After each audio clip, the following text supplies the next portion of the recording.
መልካም ነገሮች ዛሬ ናቸው። ምክንያቱም እግዚአብሔር ምን ብሎናል? ወናሁ ዮም ዕለተ አድኅኖ የመዳን ቀን መቼ ነው ያለው? ሁለተኛ ቆሮንቶስ ምዕራፍ 6 ቁጥር 2 ላይ የመዳን ቀን ዛሬ ነው የሚለው። መንግስተ ሰማያት የምንገባበትን ከእግዚአብሔር ጋር የምንታረቅበትን ራሳችን የምንጠቅምበትን ነፍስና ስጋችን የምናስታርቅበትን ነገር የምንኖርለትን ነገር ነገ አንልም። ሁል ጊዜ ዛሬ ነው። የክርስቲያን ዋና ጊዜው መቼ ነው ከተባለ ዛሬ ነው። ዛሬ ነው ጊዜያችን። ስለዚህ አለመቸኮል የሚባለው ግን ከዳተኝነት የተለየ ነው። ምን ማለት ነው? አለመቸኮል ወይም መታገስ ማለት አስቦ ማድረግ ማለት ነው።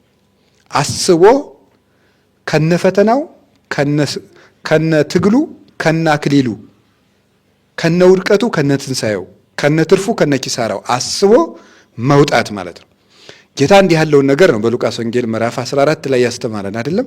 ከናንተ መካከል ቤት መስራት የሚጀምር ሰው ቢኖር የሚፈልግ ሰው ቢኖር ቁጭ ብሎ ምንድነው አኮኑ ይነብር ወይ ሐስብ ጻይጻኦ ቁጭ ብሎ ስንት እንጨት ስንት ድንጋይ ይፈጅብኛል ብሎ ቁጭ ብሎ ያስብ የለም ወይ?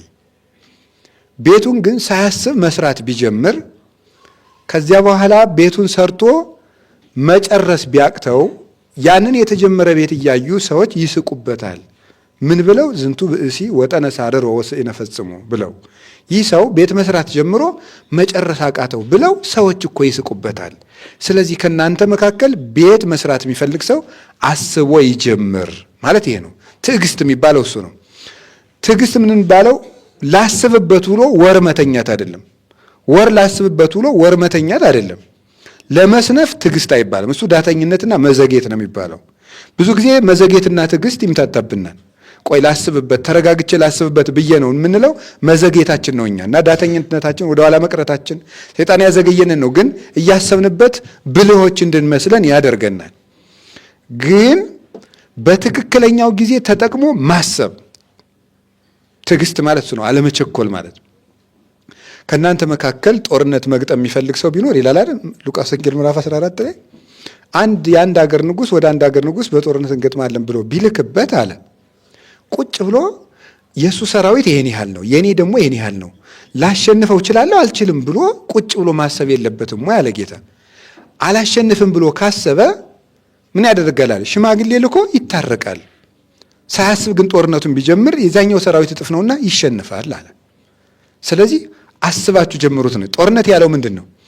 ቅዱስ ኢዮብ እንደነገረን መጽሐፈ ኢዮብ ምዕራፍ 6 ላይ ምዕራፍ 7 ላይ የሰው ሕይወቱ በምድር ላይ ብርቱ ሰልፍ ነው ይላል አይደል? የሰው ሕይወቱ በምድር ላይ ብርቱ ሰልፍ ነው ይላል። የሰው ልጅ በራሱ ኑሮ ውጊያ ነው። አኗኗሩ ራሱ የራሱ ፍላጎት ይዋጋዋል፣ የሰዎች ፍላጎት ይዋጋዋል፣ የአጋንንት ፍላጎት ይዋጋዋል። ዓለም በራሷ በጠባይዋ ትዋጋዋለች። ስለዚህ የሰው ልጅ የራሱ አኗኗሩ ሰልፍ ነው አኗኗሩ። ለዚያ ተዘጋጅቶ ነው ማኖር ያለበት። ለመነገድም፣ ለማግባትም፣ ለወንድምነትም፣ ለእህትነትም፣ ለጓደኝነትም፣ ለንግድም፣ ለማረስም፣ ለመቆፈርም፣ ለመማርም፣ ቦታ ለመለወጥም፣ በቦታ ለመጽናትም፣ ለሁሉም ነገር ትዕግስት ያስፈልገዋል ነው። ቁጭ ብሎ ማሰብ ይፈልጋል። በዓለም ላይ የወደቁ ሰዎች የሚባሉ ሳያስቡ የጀመሩ ሰዎች ናቸው። ሳያስቡ የጀመሩ ሳያስቡ ያቋርጡታል። ከነዚህ ይህንን የሚያሳዩን ለምሳሌ የነቢያት ታሪክ ውስጥ 5 ሰዎችን ተመሳሳይ ነገሮች ታያላችሁ። የመጀመሪያው አባታችን አዳም ለምንፈልገው ነገር ራሱ ከማሰባችን በፊት በስሜታችን አለመቸኮል ነው። ለምሳሌ አባታችን አዳም እና እናታችን ሔዋን በአንድ ርዕሰ ጉዳይ ብቻ ነው ባልና ሚስት የሆኑት ወይም ደግሞ የእሷን ሴትነት የእሱን ወንድነት የተዋወቁት ስንት ዓመት ቆይተው ይመስላችኋል? 230 ዓመት ቆይተው ነው። ኦሪት ዘፍጥረት ምዕራፍ 5 ላይ እንድታነቡት አዳም ከሔዋን ጋር ከገነት ከወጡ በኋላ የእሷም ሴትነቷን አውቋታል፣ የእሱም ወንድነቱን አውቃለች። ፍቶት እንስሳዊት ሰልጥናባቸዋለች። ይፈላለጋሉ። ግን እግዚአብሔርን 100 ዓመት አልቅሶ እግዚአብሔር ለምኖ በሱባኤ ጠይቆ ቆይቶ አዳምና ሔዋን በመኝታ የተገናኙት 230 ዓመት ቆይተው ነው። ይህ ትዕግስት ይባላል። መቆየት፣ የሚፈልጉትን ነገር ለማድረግ አለመቸኮል። እሱ ብቻ አይደለም፣ እጅ ላይ አግኝተውት እንኳን ጉዳዩን የራስ ለማድረግ አለመቸኮል፣ ለመግባት አለመቸኮል። ትዕግስት የሚባል ይሄ ነው። እንዴት አንድ ሰው ሚስቱ አጠገቡ እያለች ባሏ አጠገብ እያሉ 230 ዓመት በመኝታ ሳይተዋወቁ እንዴት ይኖራሉ? አሁን እንቀጥል። የአዳም ልጅ ሴት ይባላል። የአቤል ከሞተ በኋላ የተተካው ሴት ሚስት ካገባ በኋላ ወይም ከተወለደ ጀምሮ ሚስቱን በግብር እስከሚያውቅበት ጊዜ ድረስ ስንት ዓመት ነው የቆየው? 205 ዓመት ነው የቆየው። 205 ዓመት ተመልከቱ። ትዕግስት 205 ዓመት ቆይቶ ልጅ ወለደ ነው የሚለው። በዚያ ዘመን ደግሞ የነበሩ አባቶችና እናቶች ባለትዳሮች በመኝታ የሚገናኙት ልጅ በሚወልዱበት ቁጥር ብቻ ነው። 3 ልጅ ከወለዱ 3 ጊዜ ነው በመኝታ የሚተዋወቁት፣ ከዚያ ውጭ የለም። ስለዚህ ሴት ስንት ዓመት የታገሰው? አቤት 205 ዓመት 205 ዓመት። የእሱ ልጅ ሄኖስ ይባላል። ሄኖስ ደግሞ 190 ዓመታትን ነው የታገሰው። 190 ዓመታትን በንጽህና ኖሯል ማለት ነው። 190 ዓመት።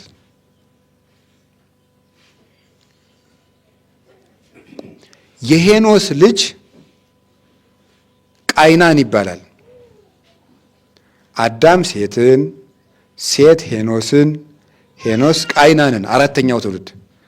ቃይናን ደግሞ 170 ዓመት እንዲሁ በንጽህና ኖሯል። 170 ዓመት። እንዴት አይነት ሰዎች ናቸው! ትዕግስት ተመልከቱ።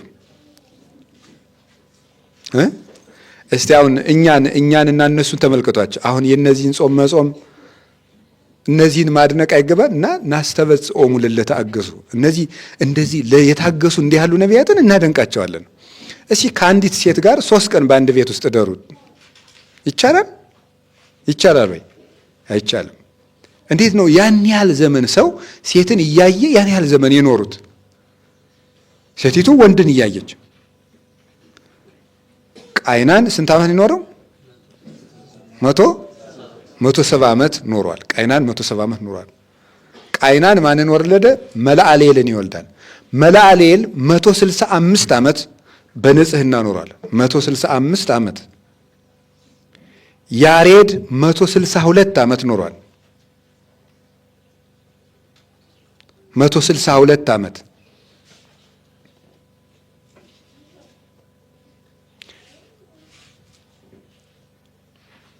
እንዲህ እያሉ ይቀጥላሉ። እንግዲህ እስከዚህ ከነገርኳችሁ ይበቃኛል። ሌሎችም 165 187 እያሉ ይቀጥላሉ እስከ ኖህ ድረስ ያሉት ማለት ነው። አንብቡት መጽሐፈ ኦሪት ዘፍጥረት ምዕራፍ 5 ቁጥር 1 እና እንዲሁ ሰው ማለት ነው መጽሐፍ ቅዱስ ውስጥ እድሜ ዝም ብሎ አይደለም የተጻፈው። እገሌ ይሄን ያህል ዓመት ቆይቶ አገባ ማለት በንጽህና ስጋን ያህል ነገር ተሸክሞ ፈጣሪውን በትዕግስት ንጽህናውን ይሄን ያህል ዓመት ተሸክሞ አገለገለ ለማለት ነው የተጻፈው። ይሄን ያህል ዓመት ስጋን ተሸክሞ እሳት ተሸክሞ ፈጣሪውን አገለገለ ተብሎ ነው የተጻፈው። እንደዚህ አድርገው የታገሱትን እናደንቃቸዋለን። እና አባቶቻችን እኔ እውነቴን ነው የምናገረው። አሁን ሰው ከቃሉ ጋር ናችሁ? ከቃሉ ጋር ናችሁ? አዎ። ዲያብሎስ እኔ ታገሱ እምላችሁ አሁን ይሄንን ነው። መንኩሱ ቢላችሁ እሺ አትበሉት ቶሎ። አግቡ ቢላችሁ እሺ አትበሉት። እኔ የምለው እሱን ነው። ቶሎ እንድታገቡ የሚያስወስናችሁ መንፈስ ቅዱስ አይደለም፣ ዲያብሎስ ነው። ቶሎ የሚያስመነኩስም መንፈስ ቅዱስ አይደለም፣ በፍጹም ዲያብሎስ ነው። ቶሎ ቆብ አድርጉ የሚል ዲያብሎስ እንጂ መንፈስ ቅዱስ የለም። እውነቴን ነው የምነግራችሁ። ቆይቶ አስተውሎ ወደ ገዳም ለመግባትም ወስኖ አስተውሎ መከራውን ፈትኖ አባታችን አቡነ ተክለ ሃይማኖትን አንድ ሰው መንገድ ላይ ወድቆ ከሞት ቀስቅሰው አነሱትና አባቴ ካንተ ጋር መነኩሴ ሆኜ መኖር እፈልጋለሁ ሲላቸው ምንድን ያለው? ትክልኑ ጸዊረ ጻማ ሆሙ ለቅዱሳን፣ የቅዱሳንን መከራ መሸከም ትችላለህ ነበር ያሉት። እና ሰው ልመንኩስ እንኳን ቢላችሁ አረ አይሆንልህም ነው የሚባለው። ይሆንልሃል አይባልም። ላግባም ሲል አይሆንልህም ነው ማለት። ቀስ በል ነው ማለት ያለባችሁ ማለት ነው።